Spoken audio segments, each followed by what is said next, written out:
तो आज की हमारी स्टोरी होने वाली है रोमन दिमित्री नाम के एक कैरेक्टर पर, जो कि होता है दिमित्री परिवार का सबसे बड़ा और साथ ही में सबसे कमजोर बेटा। और क्योंकि वो लोगों की एक्सपेक्टेशन फुलफिल नहीं कर पाता, इसलिए वो डिप्रेशन में जाने के साथ ही एक दिन कर लेता है सुसाइड। पर उसके सुसाइड करते ही उसके अंदर रेइनकार्नेट होता है मुरीम वर्ल्ड का हेवनली डीमन बकजुंग ह्यूग, और इसी के साथ रोमन दिमित्री की बॉडी पर कंट्रोल हो जाता है ह्यूग का। और अगर तुम्हें एक मर्सीलेस, ओवरपावर्ड और एक बैडएस एमसी पसंद है तो ये मानवा तुम्हारे लिए है। तो एपिसोड की स्टार्टिंग में हमें बताया जाता है कि इस वर्ल्ड में एक बहुत ही फेमस ब्लैक स्मिथ था। वो ब्लैक स्मिथ एक स्टोर का मालिक था। वो लोहे से बनाई गई चीजों को बेचा करता था, और एक दिन उसके नसीब ने साथ दिया और उसके सभी वेपन्स खरीद लिए गए किंगडम ऑफ कायरो के द्वारा। वहाँ पर हुई एक बहुत ही खतरनाक जंग, जिसमें उस ब्लैक स्मिथ को मिला एक चांस जिससे कि वो अपने स्टेटस को रेज कर सके। जब वो जंग खत्म हुई तब ब्लैक स्मिथ को नवाजा गया एक पोजीशन बैरोन के द्वारा, जिसे निचले दर्जे का लॉर्ड कहा जाता है। और वही ब्लैक स्मिथ है अब इस लैंड का ओनर, मास्टर रोमन का पिता। इसी के साथ हम देखते हैं इस स्टोरी के मेन कैरेक्टर रोमन दिमित्री को, जो कि इस वक्त एक बूढ़े व्यक्ति से इस वर्ल्ड के बारे में इंफॉर्मेशन कलेक्ट कर रहा है। वहीं पर होता है एक कैरेक्टर जिसका नाम है हांस। हांस सोचता है आखिरकार मास्टर रोमन ऐसी इंफॉर्मेशन क्यों कलेक्ट कर रहे हैं जिसके बारे में यहाँ पर हर किसी को पता है। इसी के साथ हम देखते हैं कुछ घंटे पहले का सीन, जहाँ रोमन कहता है मतलब तुम्हारे अकॉर्डिंग मैं हूँ दिमित्री परिवार का सबसे बड़ा बेटा, और ये है वो राज्य जिसका नाम है कायरो, और तुम्हारे अकॉर्डिंग ये वर्ल्ड वो है जिसमें मरीम एग्जिस्ट ही नहीं करता। हांस कहता है बिल्कुल सही कहा आपने, और सोचता है आज मास्टर रोमन काफी बदले बदले लग रहे हैं। शायद इस वक्त इन्होंने ड्रग कंज्यूम करके रखा है, क्योंकि मैंने सुना है कि आजकल अमीर बच्चों के बीच ये ड्रग काफी पॉपुलर है। वैसे भी ये मास्टर रोमन है तो ये इसकी पॉसिबिलिटी तो जरूर है। हांस कहता है आज आपके फियांसे लॉरेंस फैमिली की लेडी यहाँ पर आने वाली है, और लॉरेंस फैमिली की लेडी एक अच्छे बर्ताव की काफी सराहना करती है, इसलिए यही अच्छा होगा कि हम पहले से ही तैयारी कर ले। बट तभी रोमन कहता है इससे भी जरूरी कुछ चीजें हैं जो कि मैं जानना चाहता हूँ। इस जगह पर जो भी सबसे उम्र का व्यक्ति है उसे ही मेरे पास लेकर आओ, और मैं तुम्हें बता दूं कि तुम जिस लेडी के बारे में बातें कर रहे हो वो फिलहाल मेरे लिए ज्यादा इम्पोर्टेंट है नहीं। उसकी बजाय मेरे लिए इम्पोर्टेंट ये है कि मैं जान सकूं कि आखिरकार इस वर्ल्ड में जिया कैसे जाता है। हांस सोचता है आखिर जिसने अपनी पूरी जिंदगी इसी जगह पर बिताई है उसे इस जगह के बारे में जानने की इतनी उत्सुकता क्यों है। खैर मुझे क्या, अगर मुझे ऑर्डर्स मिले हैं तो मुझे उन्हें फुलफिल करने चाहिए। इसी के साथ हम देखते हैं प्रेजेंट का सीन, जहाँ वो बूढ़ा आदमी कहता है मुझे बस इतना ही पता है। रोमन कहता है इसके लिए थैंक्स, इससे मेरी काफी मदद हुई, मैं बाद में इसके लिए तुम्हें जरूर रिवॉर्ड दूंगा। वो बूढ़ा व्यक्ति कहता है ये तो मेरे लिए काफी ऑनर की बात है कि मैं आपसे बात कर पाया। रोमन सोचता है रोमन दिमित्री, मेरा असली नाम है बकजुंग ह्यूग। मैं वो व्यक्ति हूँ जिसने मरीम वर्ल्ड पर अपना प्रभुत्व कायम किया, और फिर जब मेरे लाइफ के सभी ड्रीम्स फुलफिल हो गए तब मैंने शांतिपूर्वक अपनी डेथ को एक्सेप्ट किया। बट किन्हीं कारणों की वजह से जब मेरी आंखें खुली तो मैंने अपने आप को पाया रोमन दिमित्री के बॉडी में। क्या हेवेंस यही चाहते हैं? क्या ये उनकी इच्छा है या फिर ये पनिशमेंट है मेरे लिए गॉड्स की तरफ से? रोमन ये सभी बातें सोच ही रहा होता है, बट तभी बाहर से लड़ाई होने की आवाजें आने लगती हैं। इधर बाहर कुछ लोग एक बंदे को पीट रहे होते हैं। हांस भी उस फाइट को देखने के लिए आता है, और जब उसकी नजर पड़ती है उन लोगों के टैटू पर तो वो कहता है ये तो है फैंग्स। बट तभी वहाँ पर पहुंच जाता है रोमन और कहता है ये फैंग्स क्या है? हांस कहता है ये टैटू देखकर अंदाजा लग रहा है कि ये लोग हैं ब्लड फैंग्स के मेंबर। रोमन कहता है ब्लड फैंग्स? हांस कहता है ये एक ऐसा ग्रुप है जो कि दिमित्री में ही नहीं बल्कि उसके आसपास के इलाकों में भी काफी कुछ करता रहता है, और देखकर लगता है कि वो बच्चा जो इस वक्त पिट रहा है उस बच्चे ने ब्लड फैंग्स से काफी बड़ी मात्रा में कर्ज लिया होगा। बट फिलहाल के लिए हम ऐसे एक्ट करते हैं जैसे यहाँ पर कुछ हुआ ही ना हो। बट तभी हांस देखता है कि रोमन वहाँ से गायब हो चुका है। रोमन जाता है सीधे ब्लड फैंग्स के मेंबर्स के सामने और कहता है रुक जाओ। वही एक बंदा कहता है रोमन दिमित्री, तुम एक सम्माननीय व्यक्ति हो, इसीलिए लगता है कि तुम इस मामले में दखल अंदाजी कर रहे हो। क्या तुम्हें सच में लगता है कि तुम्हारे कहने से हम रुक जाएंगे? वो बंदा रोमन का मजाने लगता है मजाक, और कहता है लगता है सर दिमित्री को बुरा लग गया। हांस कहता है मास्टर हमें अब चलना चाहिए, ब्लड फैंग्स के मेंबर्स काफी खतरनाक होते हैं। रोमन कहता है हांस मैं यहाँ के लॉस के बारे में ज्यादा नहीं जानता, तो मुझे समझाओ, मुझे यहाँ के ज्यादा नियम कानून पता नहीं है, तो मुझे बताओ कि आखिरकार यहाँ के नियम तोड़े किसने और उस नियम को तोड़ने के लिए उनकी सजा क्या है? हांस कहता है क्योंकि वो बच्चा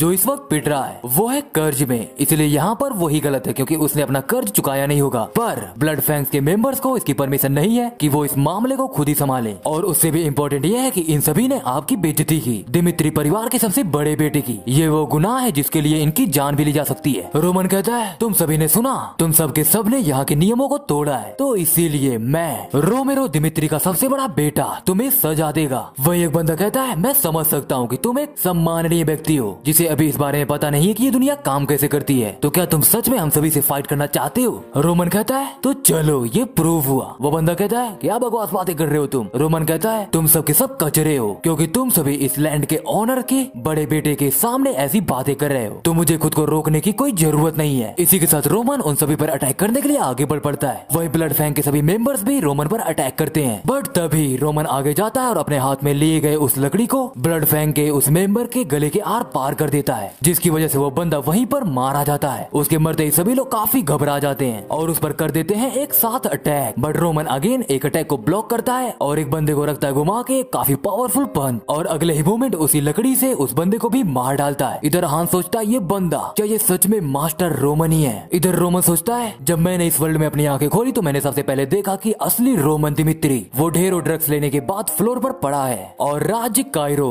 जो कि उस वक्त था वार में, उसने हर घराने से चूज किया एक रिप्रेजेंटेटिव जो कि वार में शामिल हो सके, और रोमन दिमित्री वो भी वार में जाने के लिए चूज किया गया था, बट डर की वजह से उसने कर लिया सुसाइड। उसकी लाइफ काफी पैथेटिक थी, बट जो भी लाइफ उसने जी उससे कोई फर्क पड़ता नहीं, क्योंकि फिलहाल इस बॉडी का ऑनर हूँ मैं, हेवनली डेमन सेक्ट का लीडर बक जोंग ह्यूक। जब तक इस बॉडी पर मेरा टेक ओवर है मैं जीऊंगा तो ह्यूक की तरह। इसी के साथ रोमन उन सभी ब्लड फैंग्स के मेंबर्स को मौत के घाट उतार देता है। वहीं एक बचा हुआ बंदा भागते हुए कहता है राक्षस राक्षस है ये, पर तभी रोमन उसका सर पकड़ लेता है और कहता है अगर तुमने अभी मेरे बारे में ऐसे मॉन्स्टर वाली बातें ना की होती तो शायद मैं तुम्हारी जिंदगी बख्श देता, पर अब तुम्हारे बचने का कोई चांस ही नहीं है। इसी के साथ रोमन दिमित्री उस बंदे को भी मार डालता है और सबसे कहता है मेरा नाम है रोमन दिमित्री, और तुम सभी में से किसी को भी ये सजा पसंद नहीं है, वो जो कोई भी हो, जितने भी लोग यहाँ पर देख रहे हैं, तो तुम लोग किसी भी वक्त मेरे पास आ सकते हो, मैं तुम सभी को हमेशा तैयार ही मिलूंगा। रोमन सोचता है बक जोंग ह्यूक उसने मरीन वर्ल्ड में अपना प्रभुत्व कायम किया और इस सफर में उससे लड़ाई हुई हजारों मार्शल आर्टिस्ट से, बट वो सब के सब उससे हार गए और अंत में उसके हाथों ही मारे गए। और जब वहाँ पर बही खून की नदियाँ, तब उस वर्ल्ड को पता चला कि ये पूरा का पूरा वर्ल्ड कंट्रोल किया जाएगा हेवनली डेमन सेक्ट के लीडर बक जोंग ह्यूक के द्वारा।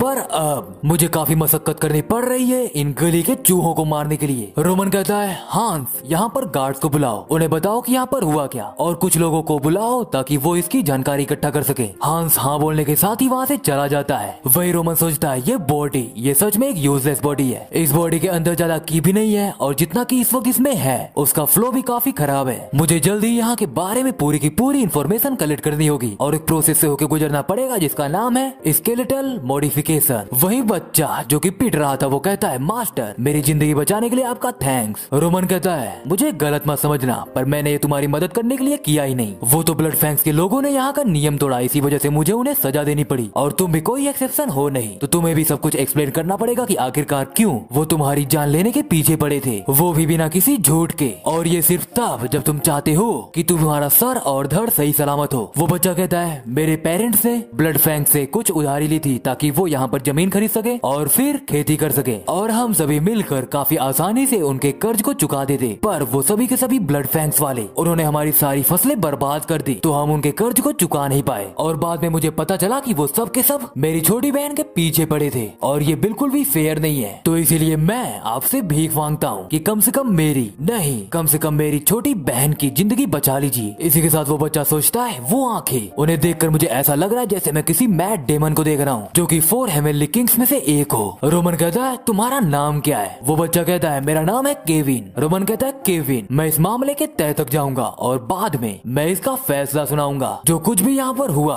उन सभी बातों को मद्देनजर रखते हुए। केविन थैंक्स बोलता है और वहाँ से चला जाता है। रोमन सोचता है ये बस मेरी शायद एक फीलिंग ही है, बट मुझे लगता है कि मेरा इस बच्चे से कुछ कनेक्शन है। इसी के साथ सीन शिफ्ट होता है, हम देखते हैं एक बग्गी को जहाँ कोई कहता है लेडी फ्लोरा हम जल्द ही दिमित्री परिवार पहुँचने वाले हैं। वही देखते हैं हम एक लड़की को जिसका नाम है फ्लोरा लोरेन, जो कहती है मैं जल्द ही उसे मिलूंगी रोमन दिमित्री से। इसी के साथ फ्लोरा सोचती है लगभग 1 महीने पहले मुझे पता चला कि मेरी अरेंज मैरिज होने वाली है दिमित्री परिवार के किसी मेंबर के साथ, जहाँ मेरे पिता ने बताया कि इस वक्त हमारा घराना अच्छे स्टेट में नहीं है और इस प्रॉब्लम को ओवरकम करने के लिए हमारे पास कोई दूसरा ऑप्शन बचा नहीं है। और तब मुझे पता चला कि मुझे अपनी पूरी की पूरी लाइफ स्पेंड करनी पड़ेगी दिमित्री फैमिली में, जहाँ के सभी लोग भरे पड़े हैं माइनर से। मैंने इसके बारे में अपने पिता से बात की बट वो फिर भी नहीं माने। इसी के साथ फ्लोरा आती है अपनी यादों से बाहर, जहाँ एक गार्ड कहता है मिस फ्लोरा हम पहुँच चुके हैं। फ्लोरा बाहर निकलती है और सोचती है दिमित्री फैमिली में ही मैं चाहती थी कि मेरी शादी हो भी तो दिमित्री फैमिली के दूसरे बेटे से जिसका फ्यूचर काफी ब्राइट है, बट वो सब भी खराब हो गया जब उसके बड़े बेटे रोमन दिमित्री ने फोर्स किया कि उसे मुझसे शादी करनी है। रोमन दिमित्री वो गधा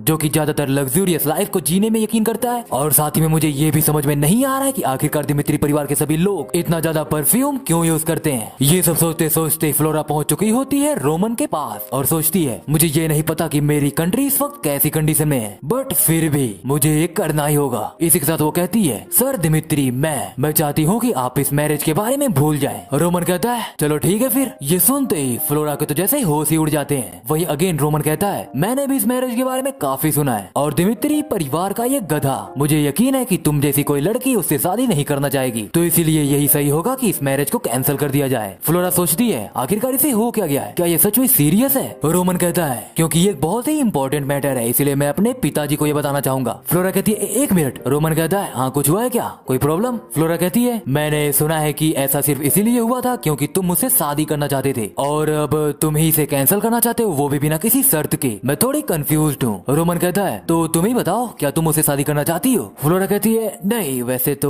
नहीं करना चाहती। रोमन कहता है तो फिर हम दोनों एक दूसरे की बातें में इतना उलझे ही क्यों, ये बेमतलब की बहस क्यों, जब हम दोनों इस मैरिज को कैंसिल करना ही चाहते हैं तो जो जरूरी है मुझे वो करने दो।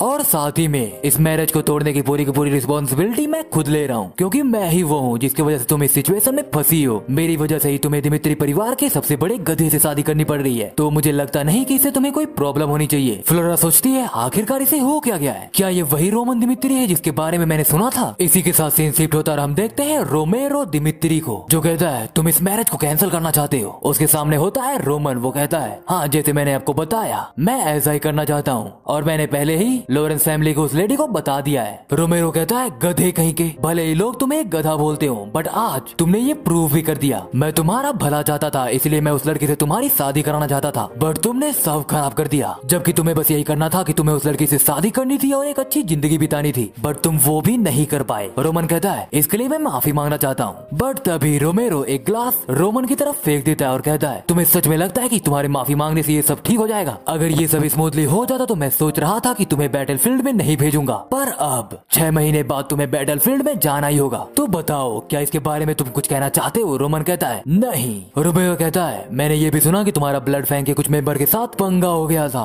और वहाँ पर जो लोग थे उन्होंने कहा कि तुमने उन सभी को उनकी सजा दे दी है, बट मैं इस पर बिल्कुल भी यकीन नहीं करता। इसमें जरूर तुम्हारी किसी ने मदद की होगी। ये प्रॉब्लम जो ब्लड फैंग ग्रुप के बारे में है उसके बारे में मैं अभी कुछ नहीं कर सकता और तुमने एक बेटे का फर्ज भी सही से निभाया नहीं है, तो अब से आगे जो भी प्रॉब्लम्स होंगी उसके लिए तुम खुद ही रिस्पॉन्सिबल होगे। तो मैं बस तुम्हें इतना ही बता दूं कि ब्लड फैंग ग्रुप के साथ तुम्हारी जो भी प्रॉब्लम्स है उन्हें तुम्हें खुद ही रिजोल्व करना होगा, मैं इसमें तुम्हारी कोई भी मदद नहीं करूंगा। रोमेरो सोचता है ये कंफर्म अब रोते हुए रहम की भीख मांगने वाला है, बट इधर रोमन कहता है मैं समझ गया, मैं इस मामले को खुद ही संभाल लूंगा। रोमन जाने लगता और कहता है ये मेरी वजह से हुआ है तो इसीलिए इस मामले को मुझे संभालना ही होगा, तो मैं आपसे तब आके मिलता हूँ जब ये मामला खत्म हो जाएगा। वही रोमेरो कहता है रुको कहाँ जा रहे हो, बट तब तक रोमन जा चुका होता है। बाहर पहुँचते ही रोमन अपने माथे से निकल रहे खून को पोंछता है और कहता है आखिर ऐसा करने की जरूरत ही क्या थी। बट तभी वहाँ पर फ्लोरा कहती है क्या तुम सच में कोई बेवकूफ हो, आखिर तुम ऐसी हरकतें कर ही कैसे सकते हो। रोमन कहता है तुम अभी भी यहीं पर हो। फ्लोरा कहती है वो ब्लड फैंग ग्रुप है, ब्लड फैंग वो कोई ऐसे नहीं है जिनसे तुम खुद ही निपट सको, इवन नोबल्स भी उनके द्वारा टेरराइज किए जाते हैं। अगर उन सभी को लगा कि तुम उनके लिए प्रॉब्लम्स क्रिएट करोगे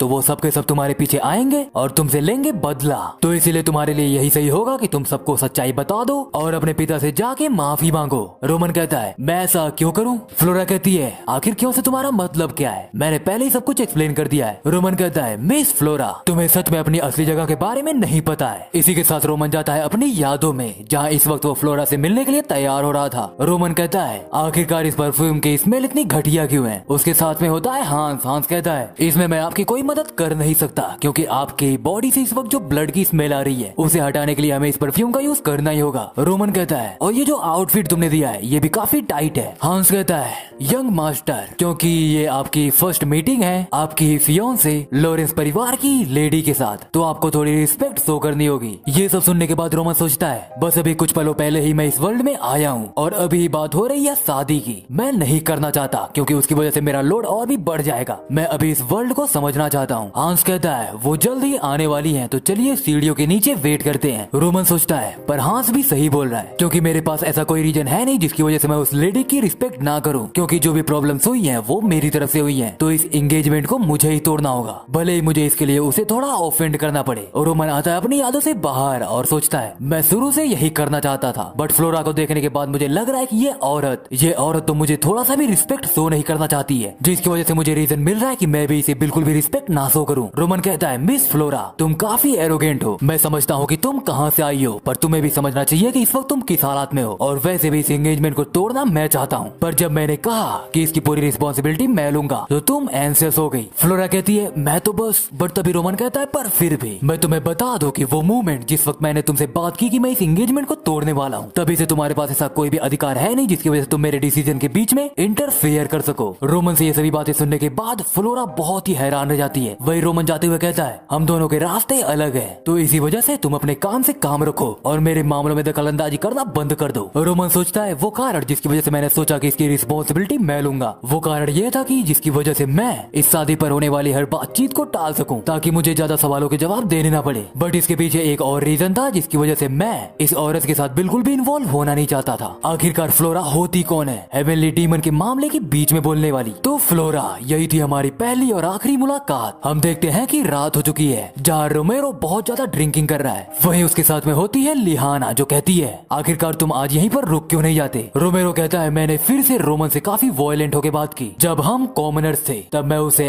आमतौर पर काफी पीटा भी करता था, बट जब हम बन गए नोबल्स, यहाँ के लॉर्ड, तब मैंने खुद से वादा किया कि मैं अपने बच्चे के साथ फिर से ऐसा नहीं करूंगा। लिहाना कहती है, उसी वादे की वजह से हमारे बाकी के बच्चे अच्छे से ग्रो हो पाए। रोमेरो कहता है, हाँ ये सही है, पर रोमन का क्या? हमारा एक वही बच्चा है जो कि काफी बुरे हालातों से जूझा हुआ है। मुझे तो ये भी नहीं पता कि मुझे रोमन को ट्रीट कैसे करना चाहिए। लिहाना कहती है, अपने आप को दोस्त मत दो, भले इस वक्त तुम एक अच्छे पेरेंट ना बन पाए हो, बट हम दोनों साथ में मिलकर अपने बच्चे के परवरिश में हुई गलतियों को सुधार सकते हैं। और जिस रोमेरो दिमित्री को मैं जानती हूँ, कोई ऐसा नहीं है जो कि अपने बड़े बेटे को एक गलत डायरेक्शन में जाने देगा। तुम्हारे पास अभी भी चांस है कि तुम चीजों को सही कर सकते हो। रोमेरो कहता है, तुम क्या ब्लड फैंग के बारे में बातें कर रही हो? लिहाना कहती है, रोमन एक काफी स्वाभिमानी बच्चा है, तो इसी वजह से उसने गुस्से में कह दिया होगा कि वो ब्लड फैंग के मामले को खुद ही देख लेगा। बट अगर हमने ऐसा होने दिया तो क्या पता कि आगे क्या होगा। तुम कैप्टन जोनाथन से रोमन की मदद करने के लिए क्यों नहीं कहते? रोमेरो कहता है, तुम सही बोल रही हो। इसी के साथ वो एक सर्वेंट को बुलाता है और उसे कहता है कि जाओ कैप्टन जोनाथन को जल्दी से बुला के लाओ। इसी के साथ सीन शिफ्ट होता है। हम देखते हैं रोमन और हांस को, जहाँ हांस कहता है, यंग मास्टर ये काफी डेंजरस है, हमें ऐसे बाहर नहीं घूमना चाहिए। हमें तो ये भी नहीं पता कि आखिरकार कब ब्लड फैंग के लोग वापस आ जाए बदला लेने के लिए, तो क्यों ना हम वापस चले। रोमन कहता है, हांस तुम्हें क्या लगता है आखिरकार ब्लड फैंग को उनकी वो ताकत कब मिली जो इस वक्त उनके पास है? हांस कहता है, मैं पूरी तरह से श्योर तो नहीं हूँ, बट तभी उसकी बात काटते हुए रोमन कहता है, ब्लड फैंग को उनकी ताकत तब मिली जब उन्होंने बेरहमी से अपने समीप दुश्मनों को मौत के घाट उतारना शुरू कर दिया, जिसकी वजह से उन्होंने दूसरों के मन में बढ़ा दिया अपने लिए डर। हांस कहता है, पर फिर भी क्या वो डेंजरस नहीं है? रोमन कहता है, वो डेंजरस है, बट सिर्फ तभी तक जब तक वो मुझे डरा सके। सीन शिफ्ट होता है। हम देखते हैं एटलियर रेस्टोरेंट का सीन, जहाँ पर बैठे होते हैं रोमेरो और हांस। रोमेरो कहता है, तुम यहीं पर रहो और खाना खाने पर ध्यान दो, इसके आगे मैं खुद ही जा रहा हूँ। हांस कहता है, आखिर अब क्या बातें कर रहे हैं, अचानक से आपको हो क्या गया? रोमन कहता है, अब से मैं खुद ही इस मामले को इन्वेस्टिगेट करूंगा, तो मैं चाहता हूँ कि तुम यहीं पर रुको क्योंकि इसके आगे काफी खतरा है। हांस कहता है, नहीं मैं ऐसा नहीं कर सकता,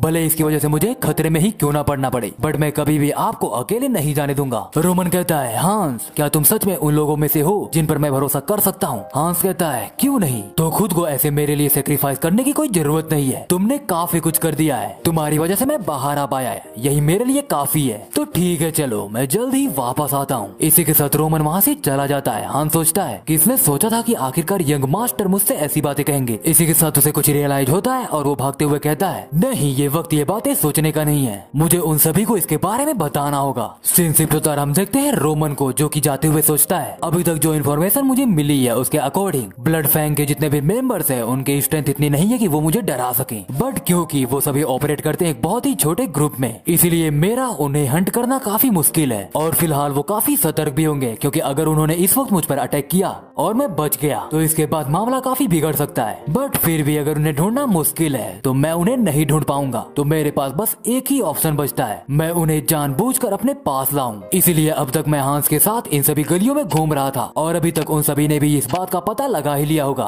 कि मैं अकेला हूँ। और साथ ही में आज है दिमित्री नाइट्स के रेगुलर ट्रेनिंग का दिन, तो आज सुरक्षा भी काफी कमजोर होगी, तो इसका मतलब कि अगर वो लोग प्लान कर रहे हैं मुझसे बदला लेने की, तो यही उनके लिए होगा एक परफेक्ट चांस। और तभी तभी रोमन के पीछे आ जाते हैं कुछ लोग और कहते हैं रोमन दिमित्री ये बदला है। इसी के साथ एक बंदा टूट पड़ता है सीधे रोमन की तरफ। इधर सीन शिफ्ट होता है, हम देखते हैं सीधे कैप्टन जोनाथन का सीन, जहाँ हांस कहता है कैप्टन मुझे आपको कुछ बताना है। जोनाथन कहता है आखिर तुम्हारा यहाँ कैसे आना हुआ। हांस कहता है यंग मास्टर उन्हें कुछ हो गया है। जोनाथन कहता है आखिर तुम मुझे साफ साफ क्यों नहीं बताते, पहले तुम थोड़ा शांत हो जाओ। हांस कहता है कैप्टन यंग मास्टर उन्हें कुछ हो गया है, वो खतरे में है, आपको जल्द ही उन्हें ढूंढना होगा। यंग मास्टर रोमन इस वक्त खतरे में है। इसी के साथ सीन शिफ्ट होता है, हम देखते हैं सीधे रोमन का सीन। रोमन पर जिस बंदे ने अटैक किया था, रोमन उस बंदे का डैगर लेता है और उसके मुंह के आर पार कर देता है और इसी के साथ वो बंदा वहीं पर मारा जाता है। उसके मरते ही बाकी बचे हुए लोग कहते हैं आखिरकार ये है क्या, ऐसा कैसे हो गया, आखिर यहाँ पे चल क्या रहा है, जैसा हमने सुना था ये तो बिल्कुल अलग है। रोमन कहता है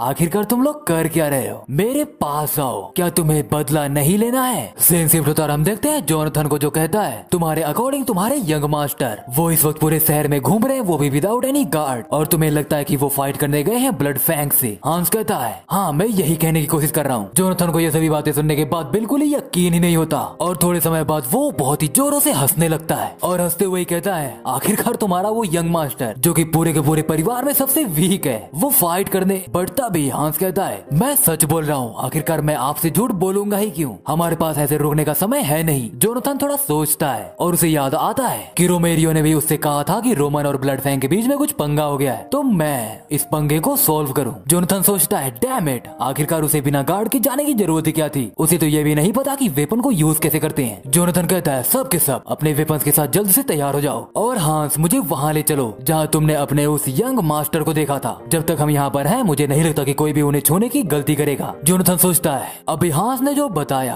अगर वो सही है तो सच में रोमन नाम के इस गधे ने इस बार बहुत बड़ी गलती कर दी है। सीन शिफ्ट होता है, हम देखते हैं रोमन को जो प्रोवोक करते हुए कहता है क्या हुआ, तुम सभी को बदला नहीं चाहिए। ये सुनते ही दोनों के दोनों लोग अटैक कर देते हैं और कहते हैं मैं तुम्हें मार डालूंगा, बट रोमन एक बंदे का अटैक डॉज करते हुए ही अपने डैगर को उस बंदे के पेट में घुसा देता है। वहीं जब दूसरा बंदा उस पर अटैक करता है तो रोमन इसके लिए भी होता है तैयार और उसे रखता है एक जोरदार किक जिसकी वजह से वो बंदा काफी दूर जाके गिरता है। रोमन कहता है क्या यहाँ पर सिर्फ तुम 3 ही लोग आए थे। वो बंदा कहता है अगर तुमने मुझे मार दिया तो तुम कभी भी सुरक्षित रूप से इस जगह पर घूम नहीं पाओगे। रोमन कहता है आखिरकार तुम ऐसा कह कैसे सकते हो जबकि तुमने अपनी ही आंखों से देखा कि मैंने दोनों के दोनों लोगों को मार डाला है और अब सिर्फ तुम ही बचे हो, कहीं ऐसा तो नहीं कि तुम पागल हो गए हो। अच्छा चलो मैं तुमसे कुछ सवाल पूछता हूँ और उनका जवाब तुम सोच समझ के देना वरना। इसी के साथ रोमन अपने डैगर को उस बंदे के पैरों में धसा देता है और कहता है अब मुझे बताओ कि तुम्हारा लीडर कौन है। सीन शिफ्ट होता है, हम देखते हैं एक बार का सीन जहाँ लोग कुछ बातें ही कर रहे होते हैं बट तभी वहाँ पर पहुँच जाता है रोमन दिमित्री।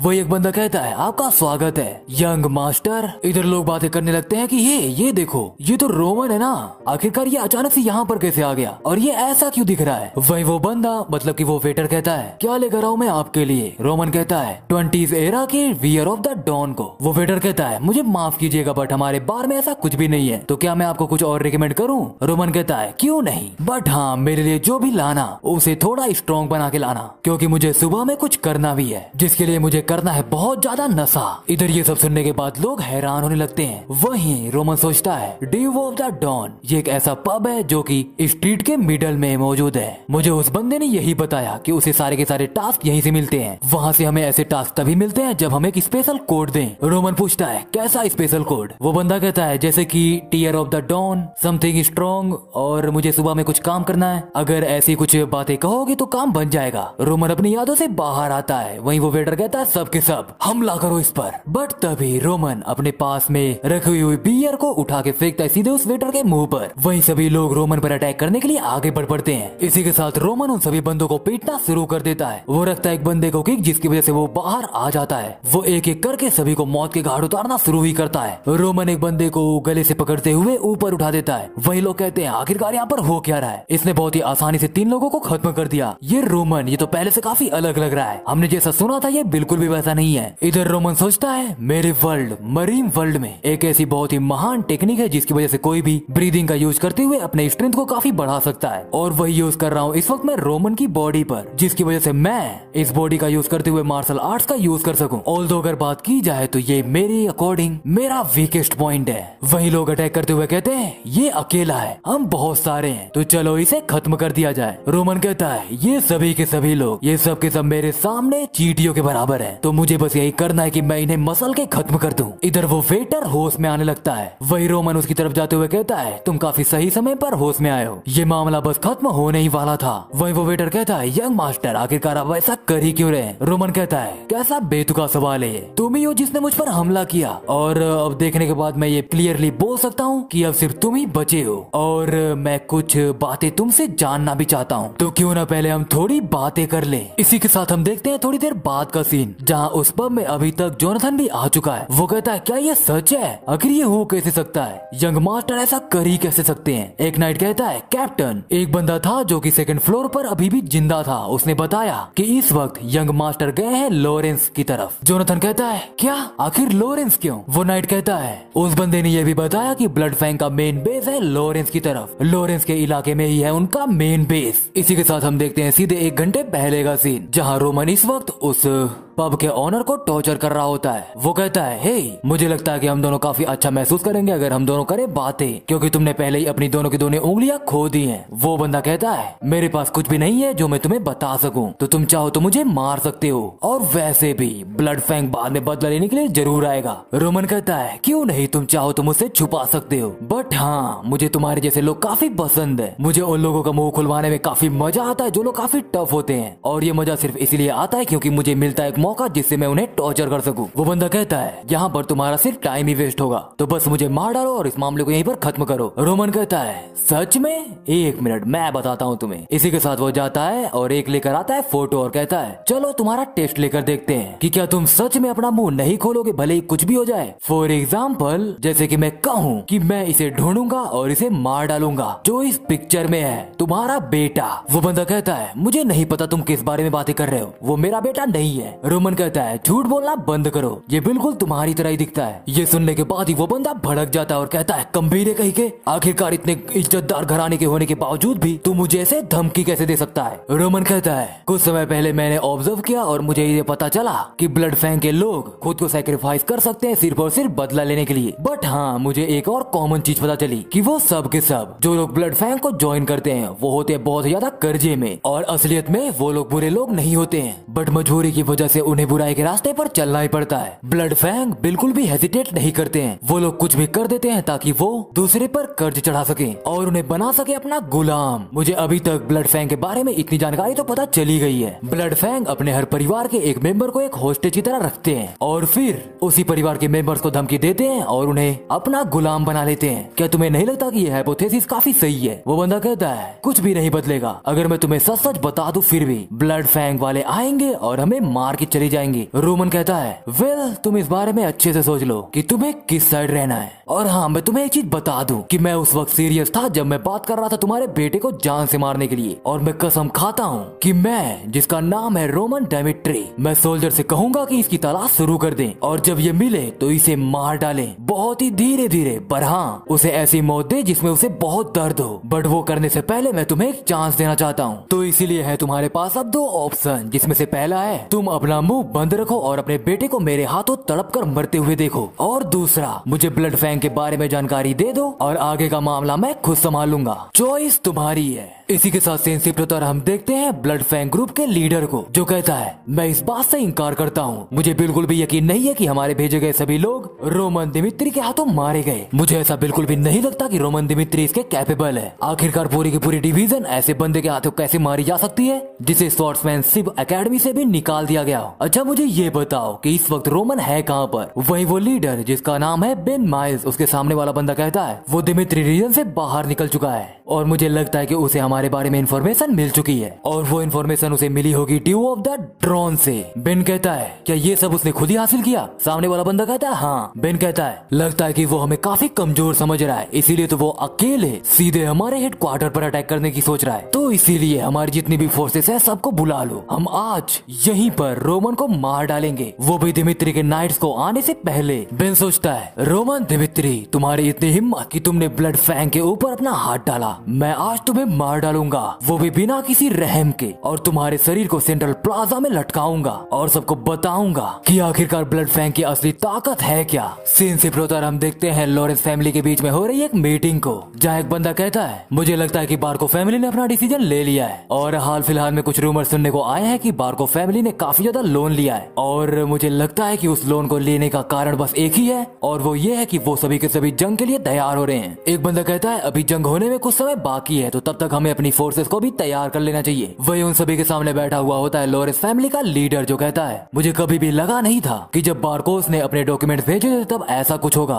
वही एक बंदा कहता है मुझे भी ऐसा नहीं लगा था कि सेंट्रल गवर्नमेंट बार्कोस की साइड जाएगी, और अगर ऐसे ही सब कुछ चलता रहा तो हमें अपनी टेरिटरी बार्कोस को देनी होगी। इसी के साथ सब लोग बोलने लगते हैं कि हम अपनी टेरिटरी को ऐसे ही किसी को नहीं दे सकते, हम अभी तक जिंदा है तो सिर्फ और सिर्फ इस जगह की वजह से, क्योंकि इस जगह की मिट्टी काफी उपजाऊ है। एक बंदा बोलता है कि जो डॉक्यूमेंट बार्कोस ने भेजा था उसके अकॉर्डिंग तो यही क्लियर होता है कि हमारे जो भी एंसेस्टर्स थे बार्कोस का उन पर उद्धार है। एक बंदा बोलता है नहीं ऐसा तो बिल्कुल नहीं हो सकता, हम ऐसी बात पर यकीन कर ही नहीं सकते। वो बंदा कहता है पर फिर भी उनके साथ सेंट्रल गवर्नमेंट है। दिन दूसरा बंदा कहता है जरूर उन सभी ने हमारे पीठ पीछे कुछ किया होगा तभी ऐसा हो रहा है। बट तभी लॉरेंस फैमिली का लीडर कहता है प्लीज जैसा चल रहा है वैसे ही चलने दो, कुछ भी हो जाए बट हम अपनी टेरिटरी को उन्हें नहीं देंगे, और क्योंकि जैसा हमें पता चला है कि बार्कोस हमारे साथ कॉम्प्रोमाइज करना चाहते नहीं है, तो हमें भी अपनी पूरी ताकत के साथ इस जंग में हिस्सा लेना ही होगा, और इसी वजह से मैंने अपनी बेटी की शादी दिमित्री परिवार में फिक्स की थी। वही एक बंदा कहता है अरे ये तो आपने सही कहा, हमारे पास दिमित्रीज है, बट हाँ ओरिजिनली तो वो सभी के सभी कॉमनर्स ही हैं, बट अगर बात की जाए अमीरी की तो इस पूरे नॉर्थ ईस्टर्न रीजन में वो सबसे ज्यादा अमीर है। भले ही बार्कोस ने कितना भी लोन लिया हो, बट मुझे नहीं लगता कि वो सभी के सभी दिमित्रीज को टक्कर दे पाएंगे। लीडर कहता है मैं भी यही उम्मीद करता हूँ, इसी वजह से मैंने अपनी इकलौती डॉटर को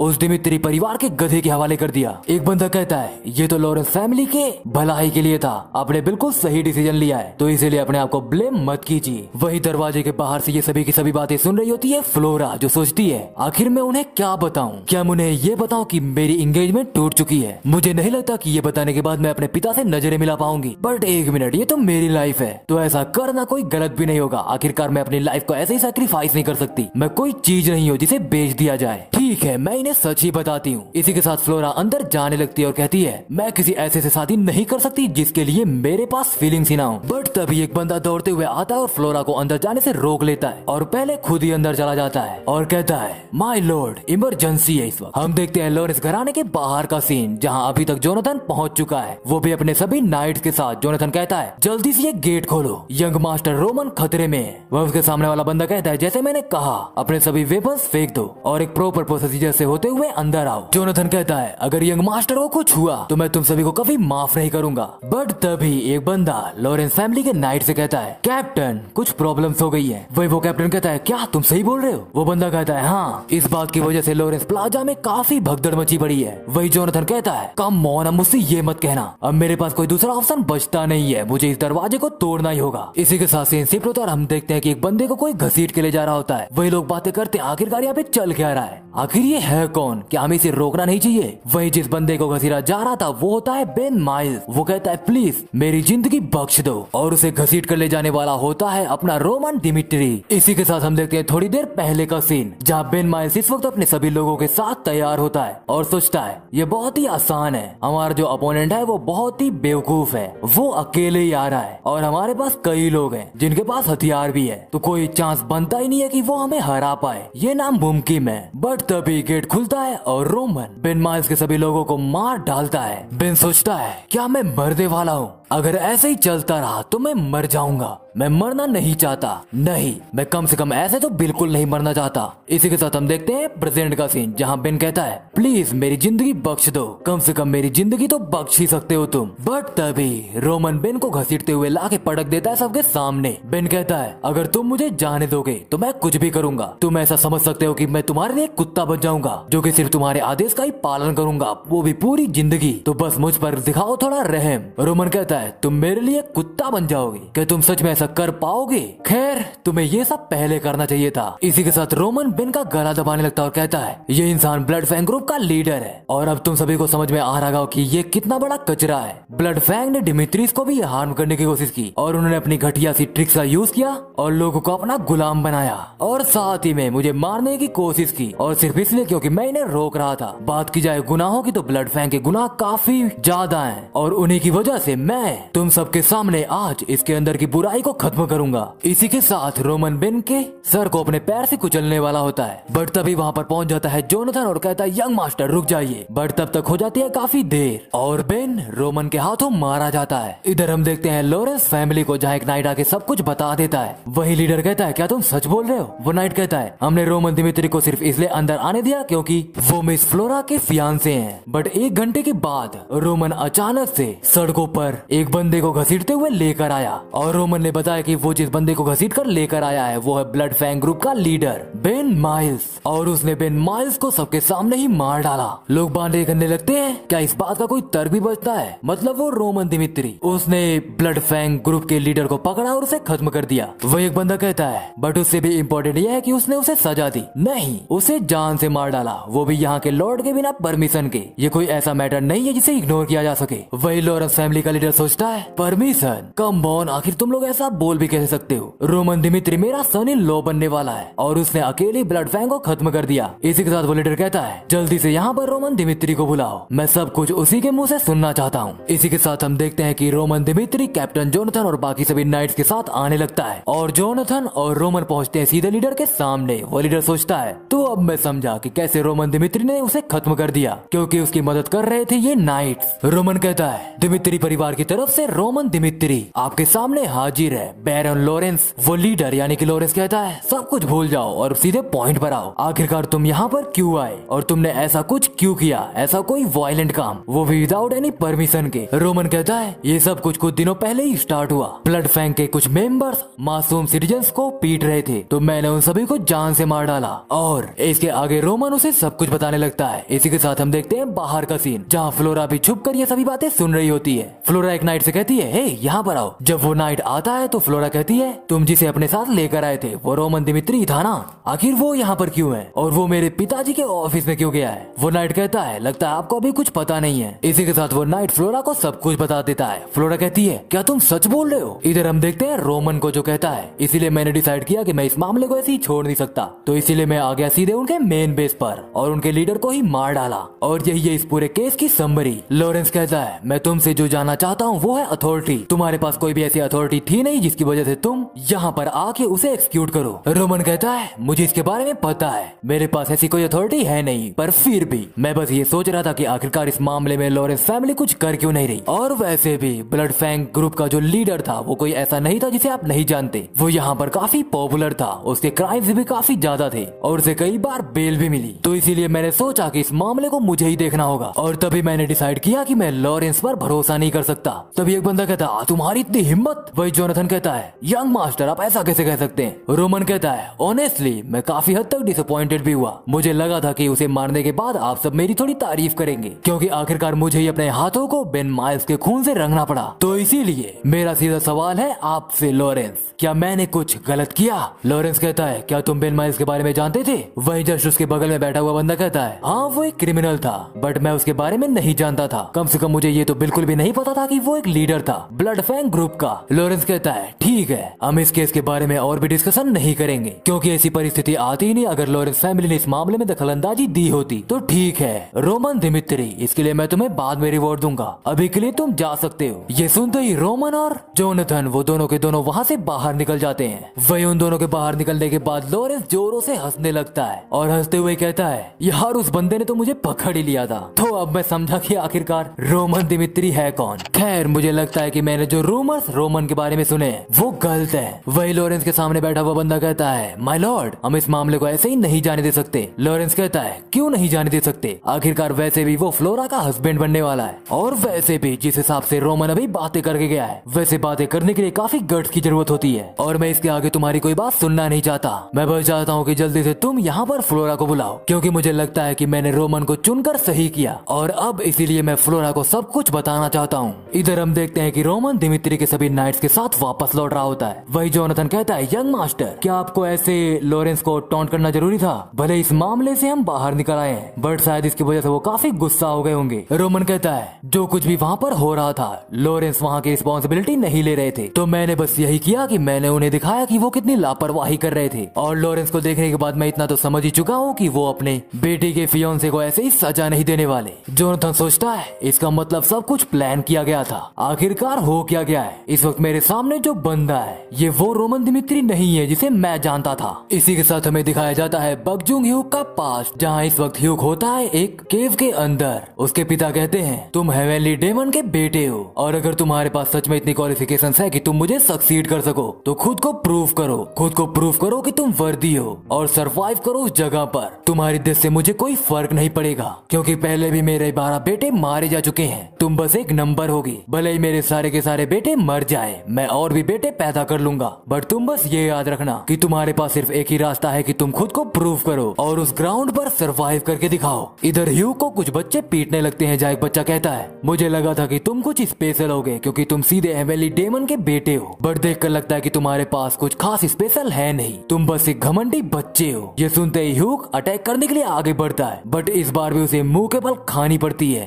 ह्यूग सोचता है, जब मैं बच्चा था उस वक्त सभी के सभी बच्चे अपने पेरेंट्स द्वारा प्रोटेक्ट किए जाते थे, बट मैं इस दुनिया के सामने फेंक दिया गया ताकि मैं ताकतवर बन के उभर सकूं। इसी के साथ हम देखते हैं रोमन दिमित्री ले रहा होता है बात, और सोचता है, मैं काफी एग्जॉस्टेड हो चुका हूँ, मेरी ये बॉडी ये काफी ज्यादा थक जा रही है। इस वर्ल्ड में अवेकन होने के बाद मैंने काफी चीजों को रियलाइज किया, और वो सब के सब रिलेटेड थी ब्लड फैंग से, और अब मैंने उन्हें एनालाइज कर दिया है। मैंने उन सभी को खत्म कर दिया है जो कि मेरे रास्ते को ब्लॉक कर रहे थे, बट अभी भी मेरे अंदर कोई भी रिग्रेट नहीं है। मैं बिल्कुल भी नहीं बदला, मैं अभी भी वही हेवनली डीमन ह्यूग हूँ। मैं किसी को भी मारने और टॉर्चर करने से पहले एक बार भी नहीं सोचता, और वो जो सीधे मुझ पर ही हमला करने वाले होते हैं, उन्हें मारने के लिए तो मैं कुछ भी कर सकता हूँ। यही मेरी वो जिंदगी थी जो कि मैं ह्यूग बनते हुए जी रहा था, और आज भी उसमें से कुछ भी नहीं बदला है। बस फर्क ये है कि मेरे पास ये दूसरा शरीर है, बट ये काफी डेंजरस भी तो हो सकता है अगर मैं ऐसे ही चीजों को करता रहा। मैंने अभी भी इस बात का पता नहीं लगाया कि आखिरकार यहाँ पर चीजें कैसे ऑपरेट होती हैं, और ये भी सच्चाई है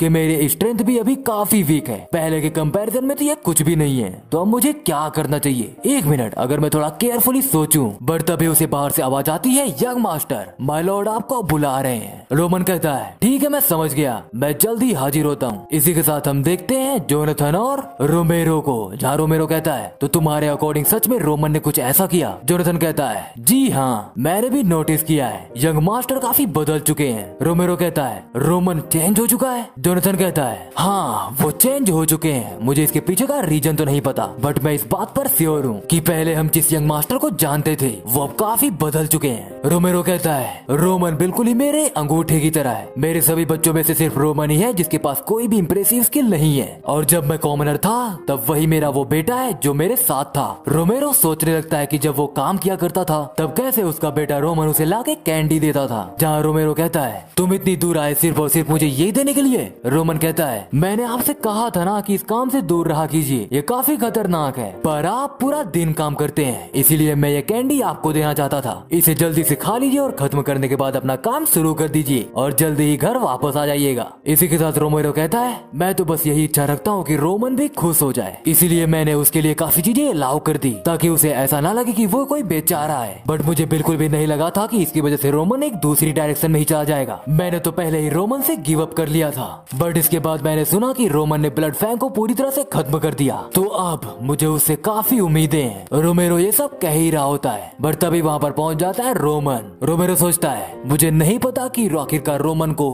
ब्लड फैंग हराने के लिए किन हालातों से जूझना पड़ा, बट अगर इस बार ऐसा कुछ होता है तो मैं रोमन को बचाने के लिए सब कुछ करूंगा ताकि मैं एक अच्छा पिता बन सकूं। रोमेरो कहता है, मैंने सुना कि तुमने ब्लड फैंग को अकेले ही खत्म कर दिया। इधर रोमन सोचता है, बैरन रोमेरो, मैं ये क्लियरली देख सकता हूँ कि इनके मन में मेरे लिए काफी उम्मीदें जाग रही हैं, बट अगर मैंने इन्हें सच्चाई बता दी तो ये मुझे एक अलग ही नजरिए से देखेंगे, जिसके बाद इनके एक्सपेक्टेशंस मुझे लेकर काफी बढ़ जाएंगे, और एक्सपेक्टेशन बढ़ने के बाद ही जन्म होता है फेलियर का, तो इसीलिए मैं ऐसा नहीं चाहता। तो इसीलिए मैं सब कुछ इन्हें सच नहीं बताने वाला, जिससे कम से कम मुझे कुछ समय मिल जाएगा और मैं ग्रो कर पाऊंगा। तो मुझे क्या करना चाहिए? क्या मुझे इन्हें सच बताना चाहिए या इनसे छुपा के रखना चाहिए? इसी के साथ अगेन रोमन जाता है अपनी उन्हीं यादों में जहाँ इस वक्त वो पीट रहा होता है। उसे पीटने वाला बच्चा कहता है, क्या तुम इतना ही कर सकते हो? बट तभी रोमन मेरा मतलब कि ह्यूग को एक पत्थर मिलता है और वो उस पत्थर से उस बंदे का सर फोड़ देता है। इसके बाद उसी पत्थर से वो उस बंदे की जान ले लेता है और सोचता है बचपन में जब सभी के सभी बच्चे अपने पिता के द्वारा प्रोटेक्ट किए जाते थे तब मुझे इस दुनिया के सामने फेंक दिया गया ताकि मैं ताकतवर बन के उभर सकूं। ह्यूग कहता है तो क्या तुम सभी ने अभी कहा था कि ये तुम्हारा बॉस है, तो अगर ये तुम्हारा बॉस है तो मैं चाहता हूँ कि इस केव के अंदर जो लोग हैं तुम उन्हें एक मैसेज डिलीवर करो कि वो बंदा जिसने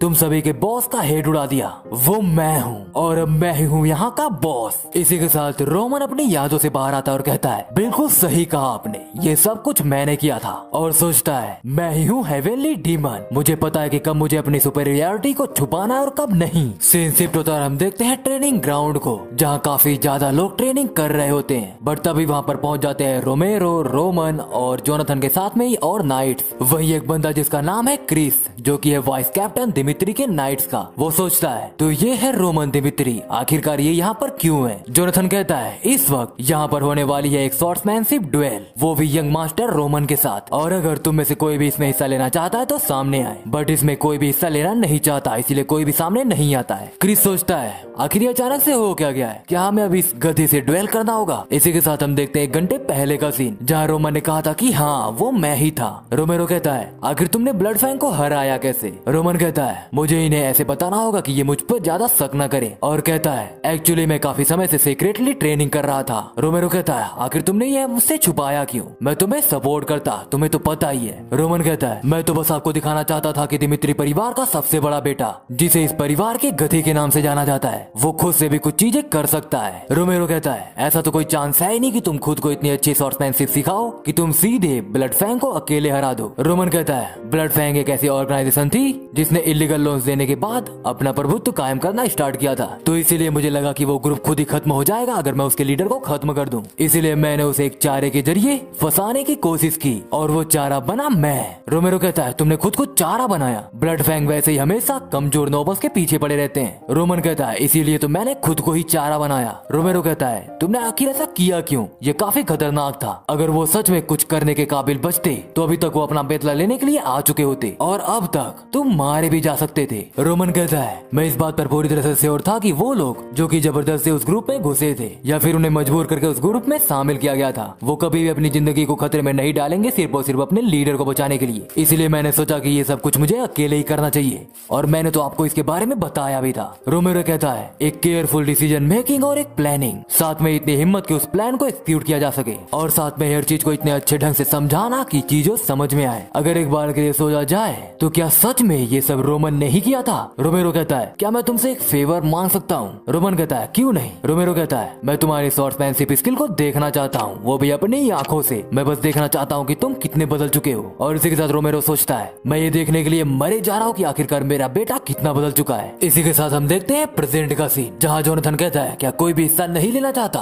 वही क्रिस सोचता है ऑफ कोर्स कोई भी हिस्सा नहीं लेना चाहेगा, उन्हें कोई भी फायदा नहीं होगा इस कचरे के साथ ड्वेल करने के बाद जीतने में, और अगर वो हार भी जाते हैं तो शायद उन्हें यहाँ से निकाला जा सकता है, तो आखिरकार कोई इसमें पार्टिसिपेट करेगा ही क्यों, इसके लिए किसी एक्सपर्ट की जरूरत पड़नी चाहिए। इधर जोनाथन सोचता है यंग मास्टर के स्किल्स को परखने के लिए किसी एक्सपर्ट की जरूरत पड़नी चाहिए और कोई ऐसा भी हो जिससे कि नाइट्स का भी सम्मान किया जा सके। इसी के साथ जोनाथन कहता है अगर कोई भी वॉलंटियर सामने नहीं आना चाहता तो मैं खुद ही एक पिक कर लेता हूँ। जोनाथन सोचता है वैसे तो मैं खुद ही इसमें हिस्सा लेना चाहता था बट क्योंकि मैं हूँ नाइट्स का कैप्टन तो अगर मेरी स्वॉर्ड ऐसे किसी मामले में अपनी बयान से बाहर निकलती है तो यही मेरा ही अपमान होगा, या तो फिर कहें कि पूरे के पूरे नाइट कॉर्प्स का ही अपमान होगा। तो इसीलिए अब बचता है सिर्फ एक ही बंदा। जोनाथन कहता है क्रिस बाहर आओ। क्रिस कहता है क्या, और सोचता है पहली बार जब मैं रोमन से मिला था वो था पिछला साल। मैं रोमन से मिला था एक ड्रंक यार्ड में। जब मैं वहाँ पर गया तो मैंने कहा हम सिक्योरिटी हैं, आखिरकार यहाँ पे चल क्या रहा है। वही रोमन कहता है क्या तुम लोग सच में चाहते हो कि मैं तुम्हारा रेस्टोरेंट आज के आज ही बंद करवा दूं। वही ऑनर कहता है हमें माफ कीजिएगा, हमारा ऐसा करने का कोई भी इरादा नहीं था।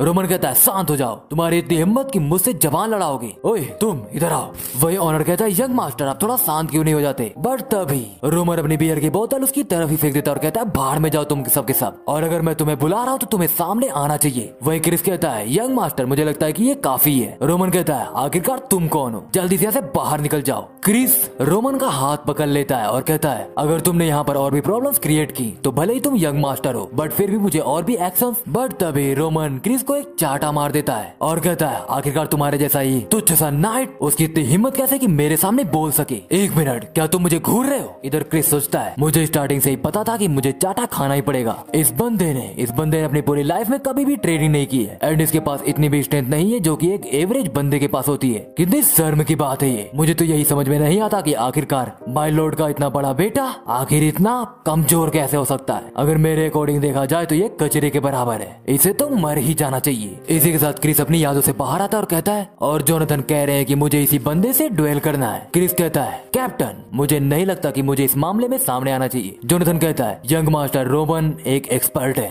जिन्होंने अकेले ही ब्लड फैंग को फेस किया है और अगर तुम एक फेयर मैच चाहते हो तो तुम्हें ही सामने आना चाहिए। क्रिस इंसिस्ट करने की कोशिश करता है बट जोनाथन उसकी बात नहीं सुनता, इसलिए क्रिस भी रेडी हो जाता है और क्रिस के रेडी होते ही ड्वेल स्टार्ट हो जाता है। जोनाथन कहता है तो दोनों साइड्स तैयार हैं, बट तभी क्रिस कहता है एक मिनट, मेरी एक रिक्वेस्ट है। जोनाथन कहता है रिक्वेस्ट? कैसी रिक्वेस्ट? क्रिस कहता है मुझे ये सिखाया गया है कि कोई भी ड्वेल को एक असली युद्ध की तरह लिया जाए, भले ही कुछ भी हो जाए, तुम्हारा ओपोनेंट कोई भी हो, तुम्हें उस पर कोई भी रहम नहीं दिखाना चाहिए। तो मैं चाहता हूँ कि इसी बात को मद्देनजर रखते हुए इसे उसी की तरह एक ड्वेल बनाया जाए जिसमें सभी नियम कानून होंगे युद्ध के ही। अगर यंग मास्टर इस रिक्वेस्ट को एक्सेप्ट करते हैं तो मैं भी खुशी खुशी ये ड्वेल करने के लिए तैयार हूँ। क्रिस सोचता है इसका तो ऑप्शन ही नहीं है कि ये गधा इसने अकेले ही ब्लड फैंग को हरा दिया हो, तो आज मेरे पास मौका है उस चाटे का बदला लेने के लिए। इधर रोमेरो देखता है एक बार रोमन की तरफ और रोमन मुस्कुराने लगता है। इधर क्रिस सोचता है ये हंस रहा है। जोनाथन कहता है वेल मुझे लगता है कि यंग मास्टर इस शर्त को एक्सेप्ट कर रहे हैं, तो दोनों साइड्स तैयार हो जाओ, ड्वेल स्टार्ट हो रहा है। जोनाथन के बोलते ही क्रिस सीधे रोमन पर अटैक करता है बट रोमन भी इस अटैक को ब्लॉक कर जाता है। वही जोनाथन सोचता है क्रिस इस वक्त अपनी पूरी पावर्स यूज कर रहा है, वो अपनी सारी स्किल्स का यूज कर रहा है बट फिर भी रोमन ने क्रिस का अटैक ब्लॉक कर लिया। इधर क्रिस सोचता है जिस रिपल्सिव फोर्स का एहसास मुझे इसके हाथों से हो रहा है उसके अकॉर्डिंग तो इतना क्लियर है कि इसका डिफेंस काफी मजबूत है। क्या ये कोई कोइंसिडेंस है?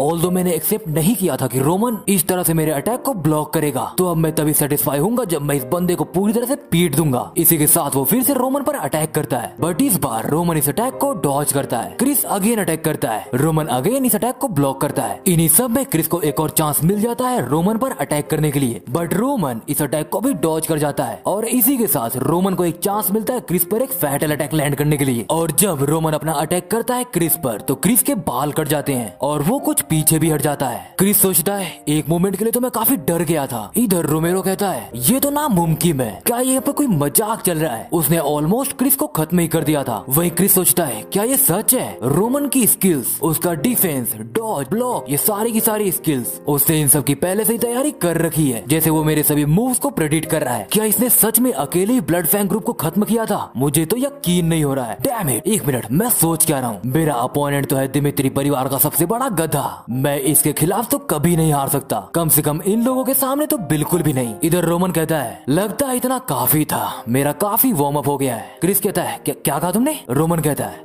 अब मेरी बारी है। इसी के साथ रोमन क्रिस पर अटैक करता है। क्रिस इस अटैक को ब्लॉक करते हुए सोचता है आखिरकार इस बंदे को हो क्या गया है, ये इतना फास्ट कब से हो गया? इधर रोमन अगेन बहुत सारे काउंटर अटैक्स करने लगता है। क्रिस सोचता है डैम इट, मैं तो इसके सभी स्ट्राइक्स को झेल भी नहीं पा रहा, अगर ऐसे ही सब कुछ चलता रहा तो चीजें सच में मेरे लिए काफी खतरनाक हो जाएंगी, तो अब मुझे चाहिए एक मौका। क्रिस ये सब सोचते सोचते अपने डिफेंस को लो कर देता है, इसी वजह से रोमन अगेन अटैक करता है। क्रिस सोचता है इस बार इसके मूवमेंट्स काफी बड़े हैं, तो अब मिला है मुझे वो मौका।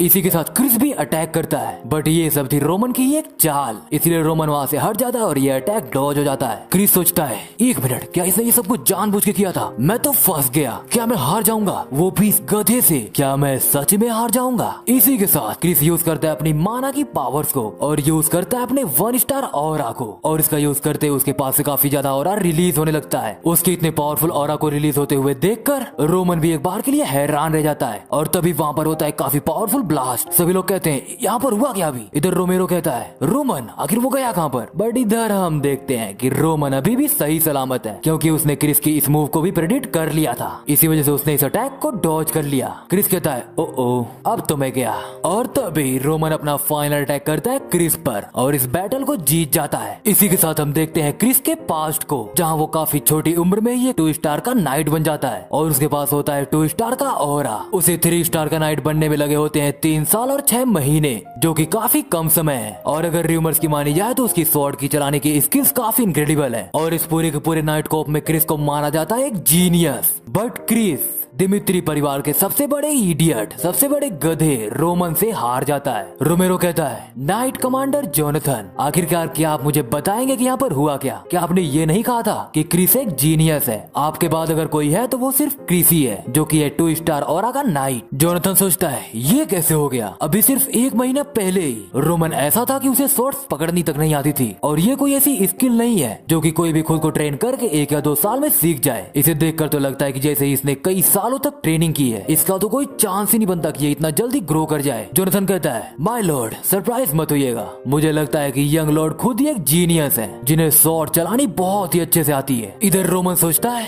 उसे पता था कि कब अग्रेसिव होना है और कब नहीं होना है। वो काफी फोकस्ड भी था। अगर देखा जाए उसकी मूवमेंट्स को तो वो काफी तेज भी थे। अगर वो चाहता तो खुद ही ब्लड फैंग गैंग को अकेले ही खत्म कर सकता था। तो अब मैं समझ रहा हूँ कि जोनाथन को इस पर इतना गर्व क्यों है। अगर इनके स्टैंडर्ड्स की बात की जाए तो ये काफी स्किल्ड वॉरियर है, बट अगर मेरे स्टैंडर्ड्स की बात की जाए तो ये बद से भी बदतर है। इवन मरीम वर्ल्ड के नॉर्मल पीपल्स भी इससे ज्यादा स्ट्रॉन्ग होते हैं। ऑल्दो अंत में मैं थोड़ा सरप्राइज्ड हुआ था जब उसके पॉसिबल ऑरा रिलीज हो रहा था। आखिर वो था क्या? इधर रोमेरियो बहुत ही जोरों से हंसने लगता है और हंसते हुए कहता है, ये तो काफी दिलचस्प है। मेरा बड़ा बेटा वो स्वॉर्ड चलाने में एक जीनियस है। कमांडर नाइट जोनाथन, क्या तुम सच में इस बात पर श्योर हो? जोनाथन कहता है, बाय लॉर्ड, मैं इस बात पर पूरी तरह से श्योर तो नहीं हूँ, बट मुझे लगता है कि हमें रोमन को पहचानने में काफी बड़ी गलती हो गई है। रोमेरो कहता है, अच्छा ऐसी बात है। बेटा इधर आओ, मैं तुम्हें बता नहीं सकता कि आज मुझे कितनी खुशी हो रही है। मैं तो इस बात को पूरी तरह से एक्सेप्ट कर चुका था कि तुम किसी भी काबिल नहीं हो, बट मुझे लगता है कि मुझसे भी गलती हो गई, तो मैं तुम्हें एक अवार्ड देना चाहता हूँ। तो बताओ मुझे, तुम्हें कुछ चाहिए? रोमन हंसता है और कहता है, जैसा कि आपने कहा था, मुझे जल्दी बैटलफील्ड में जाना होगा। रोमेरो कहता है, तो क्या तुम मुझसे ये कह रहे हो कि तुम नहीं जाना चाहते? रोमन कहता है, नहीं,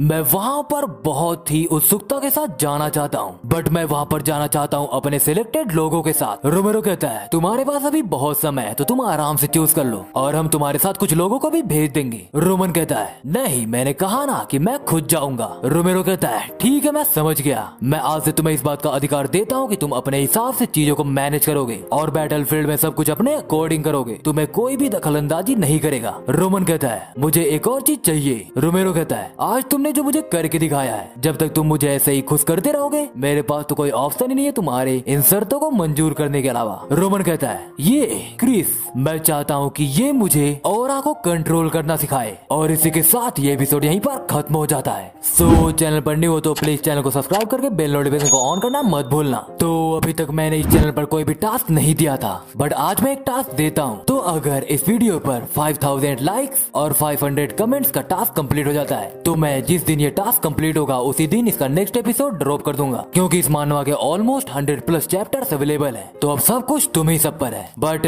तब तक के लिए